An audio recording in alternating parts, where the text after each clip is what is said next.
honor to have no less than the representative of the Rotary International President, John Jern, and the chair of the host organization committee of the 2017 Atlanta Convention, Robert Hall, to share his Rotary moments.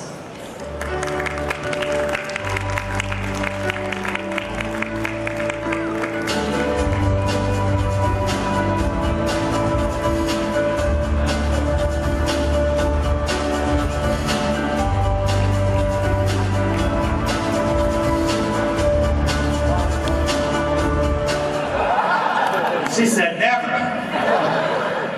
Wow, I'll tell you, the entertainment tonight was just wonderful. But I'm not going to sing. So I'll spare you that right now. You would not want me to do that.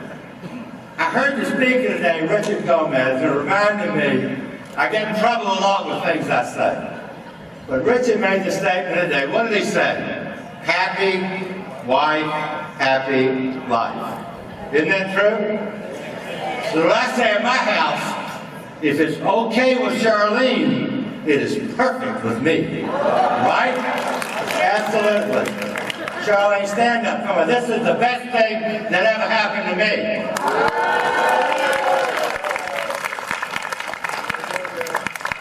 I mean that sometimes she says you don't act like that. But I guess I'll stand here, okay. You know, I'm going to talk to you tonight about my Rotary moment. And I hope you have a Rotary moment. Now, I'll bet you do have a Rotary moment.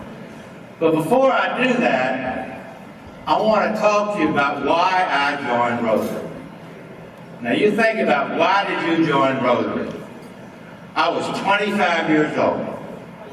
I moved to a little town of about 25,000 people. I was the IBM computer salesman right here. And my boss told me, you will join Rotary.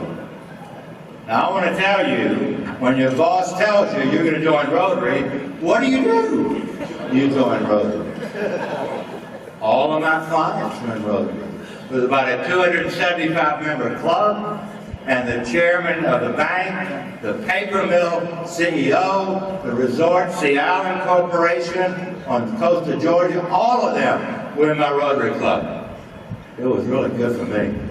It was wonderful. I was in that club about 3 years. IBM moved you around every 3 years. You know that. You've heard that. So we moved then to Milwaukee, Wisconsin. And I was a sales manager with IBM then. And lo and behold, the CEO of the telephone company said, you're going to join Rotary. This was my largest client. What do you think I did? I joined Rotary. His wife was nice to my wife. We did things together with them. We enjoyed it, and all of my clients were in a 470-man Rotary Club. All of them. Then we moved to Baton Rouge, Louisiana. And I was a general manager down there with IBM. And the largest client, LSU, what do you think the chancellor says to me? You're going to join Rotary. What do you think I did? I joined Rotary. Now I want to tell you this. This is almost a 500-member club. I go to my first Rotary meeting, and I sit down in a chair, and somebody comes up behind me and says, you're sitting in my seat. Can you believe that? But I joined Rotary. Rotary was great for me. They were great for my family. We moved every 3 years, and it was just terrific. But I didn't join to save the world. I didn't even join to make a difference in my community. I joined because I wanted to grow professionally, which I really did. I joined because I wanted to grow personally, which I really did. And I joined because they were good friends of mine, in addition to being clients, and they were nice to my family. So I got a lot out of Rotary. But then I moved to Atlanta, Georgia. And Atlanta, Georgia had about 8,000 people there with IBM, and I was not the top dog. And I told you yesterday a little bit, that I go to the hardware store, and I go in there a lot, and the owner of the hardware store said, have you ever thought about joining a Rotary? And I said, oh, I've been a member for 9 years in 3 Rotary clubs. What do you mean have I thought of it? I've been a Rotarian.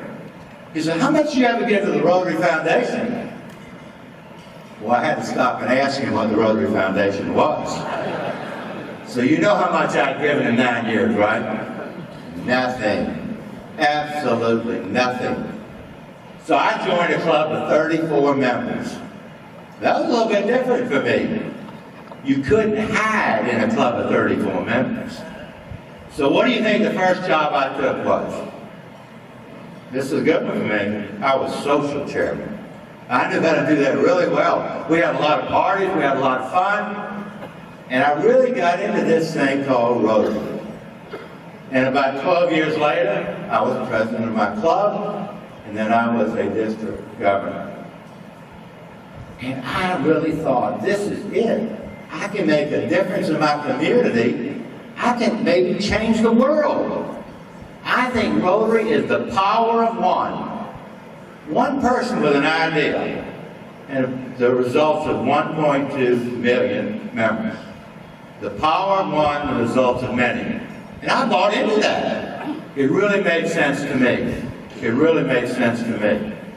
So I was transitioning through Rotary and learning a lot about it. And I'm a pretty simple guy, but I think I figured this thing out. That there are about 3 stages in your life that you're going to be a Rotarian, and the value proposition is different. But there is a value proposition, or else you wouldn't waste your time. I don't waste my time doing what I do. I got 7 grandkids. I came over here to hear the music tonight. It's really great, wasn't it? But listen, the value proposition, I think, is this. For about 25 years old, when I joined, till I was about 45 years old, I networked, I met my friends there, I grew personally, I grew professionally. It was great. The value proposition was what I needed at that point in my life. Then, when 45 to 65, 75, 80 maybe, it's about really making a difference. It's really making a difference and maybe changing the world we live in. And I could see that. Then I was reminded about 9 months ago, what is it like when you're about 80 years old or so? Because I think there are 3 stages. I met this guy at my country club, and he eats there 5 days a week except on Tuesdays. Because on Tuesdays he goes to Rotary. But he didn't have any place else to eat Monday through Friday, so I see him at the club. And I saw this guy, Bob Harris, there one day, and I said, Bob, it's Tuesday, how come you're at the club? He says, well, wait a minute, your Rotary Club meets today. He said, well, I had to drop out. I said, Bob, you had to drop out? He said, I just didn't have time. I said, Bob, you're 87 years old.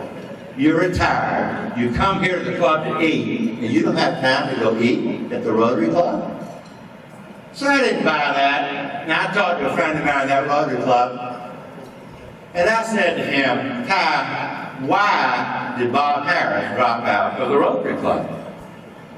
He said, our club president this year demanded everyone work with their hands physically on a project.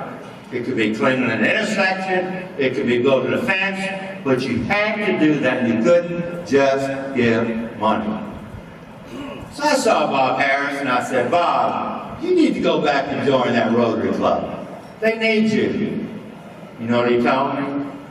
He said, Robert, I've been a Rotarian for 55 years. I've done the heavy lifting. I want to go see my friends, have a good meal, hear a good speaker. I'll give 5, 10 times the amount of money to see what gets done to our club, because the Rotary Foundation in my club does good things in this community. But I've done the heavy lifting, and I'm not going to do it anymore. He dropped out of Rotary, and we need the Bob Harrises. So I will tell you, early in life, it's one thing. The middle of life, you're going to make a difference and change the world. But come the twilight years, you want to see your friends, have a good meal, hear a good speaker. and that's Bob Harris. So that's why I joined, and that's why I think a lot of people join. I was told to join early in life by my boss and clients, and I did. But then one day someone asked me to join, and I saw there was a value proposition I could do good. So what keeps me in Rotary now? What are my Rotary moments? And think about what your Rotary moments are. I've got 2 Rotary moments I want to share with you right now. And one of them happened about 10 years ago. Charlene and I went, because we were district governors then. I guess we were district governors, but I talked that way, we were. And we went to this past president's dinner at one of the Rotary clubs in our town, Decatur, Georgia, and we sat down right next to a past president, who I didn't know from Adam, he didn't know me. And I had my Rotary Foundation chair badge on. Everybody's got their badges. I was Rotary Foundation chair of my district. And I sat next to this guy, and he was president in 1970-something of his Rotary Club. And he said, "What does that badge mean?" And I'm pretty easy to explain the foundation. I said, "Well, Mr. Patello, if you give $10,000, I'll turn it into $40,000, 4 to 1 basically, and we'll do good in the world." He said, "Well, I'll tell you what, why don't you call me up in a couple of days," this was Tuesday, "why don't you call me up on Thursday, and I want to talk to you about this Rotary Foundation." He didn't know anything about it. He was president of that club in the 70s. So I called this man, Pat Patello.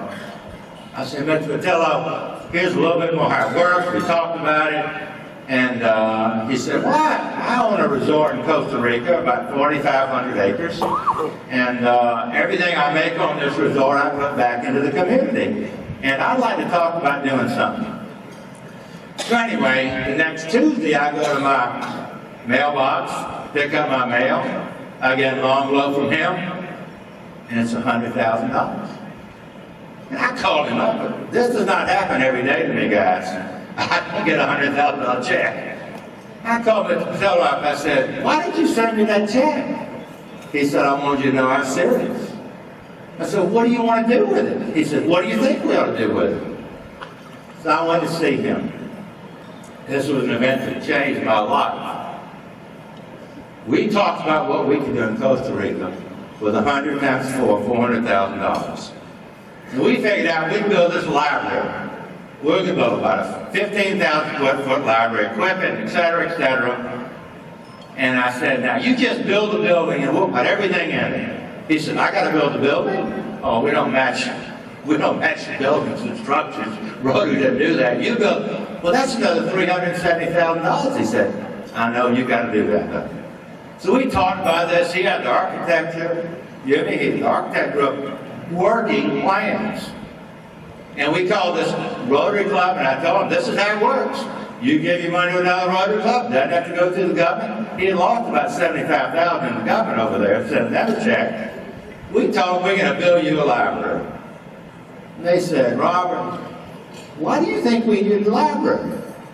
So we're in the United States. We know what you need. And they said, "Wait a minute, we don't need a library." So our club paid 2 tickets and brought 2 Rotarians over. We talked with Mr. Patello. "What do you need?" They needed 40 escuelas, elementary schools, playgrounds. They needed a couple of computer labs. They needed a soccer field. That's what they needed. So let me show you the first slide here and why this made a difference to me. If I got my slide here now, let's see where this goes. I took my 10-year-old grandson. And I'll challenge you, I ask you to think about doing this. I talked to a lot of people who took their kids and grandkids in New York City and Tokyo and wherever, and I said, "I'm going to take my grandkids to another place where people don't live like they live, don't have what they have, and they can see the other side of the world." We rode horses on the beach, and we had a good time at this resort. But here we are building a playground at a school. Let me show you the next slide. Here we are putting a computer lab in place, of 1 or 2 computer labs. And the third slide says, here we are in a hospital. He looks at that and he says, he took pictures. "This is a wheelchair." Now you know what that wheelchair is. It's a plastic chair with 2 bicycle wheels and a bungee cord in between. And people, he told me, he said, pal, he called me pal, I like that. He said, people will walk 10 kilometers to the hospital, maybe see the doctor, maybe go home without seeing the doctor. We got to do something. He told me we got to do something. So my wife, Charlene, said, I help people. Matillo's about 90 years old. I help older people spend their money. We spent about $500,000 in Costa Rica helping people. And I got it on my notes. I'm really, really well. Let me tell you about one other Rotary moment, and I'm going to stop. I'm not sure this slide yet. I got one more slide on the show after one slide. Our Rotary district in Georgia, well, this is why. Our Rotary district in Georgia has what we call the Laws of Life contest. And about 40,000 students write an essay on ethics and Rotary 4-way test. Wayne Carver is homeless, lives in a car or a church basement with his mom and sister. He wrote this essay. He got a $1,000 scholarship. But you know, that won't send you to too many schools. And so I was president of the Georgia Tech International Alumni Association. And I said to the people there, we got a new scholarship we just started called the Tech Promise Scholarship. You get a scholarship if your family doesn't make much money, you graduate, and you don't know anything. You don't pay anything, you don't owe anything. Dwayne Carver, I knew him all through the years he was at Tech. We communicated. He didn't have a dad. His mom wasn't there, his sister wasn't there. Dwayne called me 3.5 years. 3.5, it took me 4.5 to get through. Called me 3.5 and said, Mr. Hall, I'm graduating. I said, Mr. Hall, president of Georgia Tech, who I know, gave me 4 special seats. And my mom, and my aunt, and my sister going to be there. Would you come? I'm like, yes. Wayne Carver got a degree in computer and electrical engineering. He wants to be a patent attorney. He went to work with Fidelity Bank in North Carolina. Worked there 3 years. This past May, he graduated from Berkeley Law School and is now a patent attorney in Atlanta, Georgia. I tell you, each of you have a Dwayne Carver. Each of you have a Dwayne Carver. You need to have a value proposition, and I know you have. That's why you're a Rotarian. And you need to let others know and ask somebody, wouldn't you like to do this thing with me that can change the world? Thank you.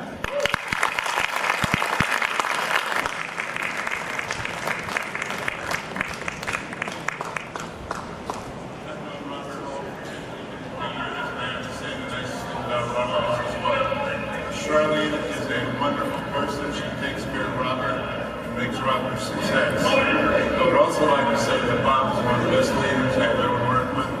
He's a true friend, and he and his wife have become great friends of our family. I've worked with Robert for the first time when I did his DISCON conference with many other issues. We've now worked on 2017 together. But all I can say is Robert Hall is a wonderful leader. You folks are going to love Charlene and Robert Hall. Robert's a medium passenger rifle for zones 33 and 34 in the southeastern United States of Caribbean. He's full of life, he's full of energy. He's the host chair of the Atlanta Convention. So be ready for have him sign you up to come join us in Atlanta on June 17th. I think the first thing you need to understand about Robert Hall is there really is no Robert Hall. It's Robert and Charlene Hall. They come as a twosome in everything they do, and it's about as dynamic a duo as you possibly can have, whether in Rotary or any other place. And they also are just incredibly thoughtful people. They when my wife was in the hospital, they came by to visit. Last week, I had someone else mention that Robert and Charlene had just come by to visit them in the hospital. They're very, very fine people, and when you talk about service above self and just the type of people you want to have in Rotary or anywhere else in life, Robert and Charlene Hall would be those two. The 2017 Rotary National Convention in Atlanta will be extra special. The Rotary Foundation will celebrate 100 years of doing good in the world, in the city where it all began. This is our time to come together to mark this important milestone. So please join Judy and me for the biggest party of the Rotary year.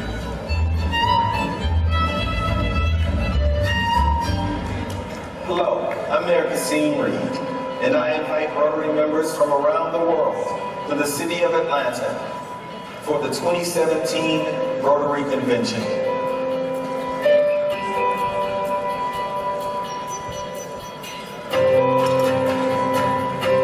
Atlanta is known as the City of Peace, home to 2 centers honoring Nobel Peace Prize recipients, Dr. Martin Luther King Jr. and Jimmy Carter.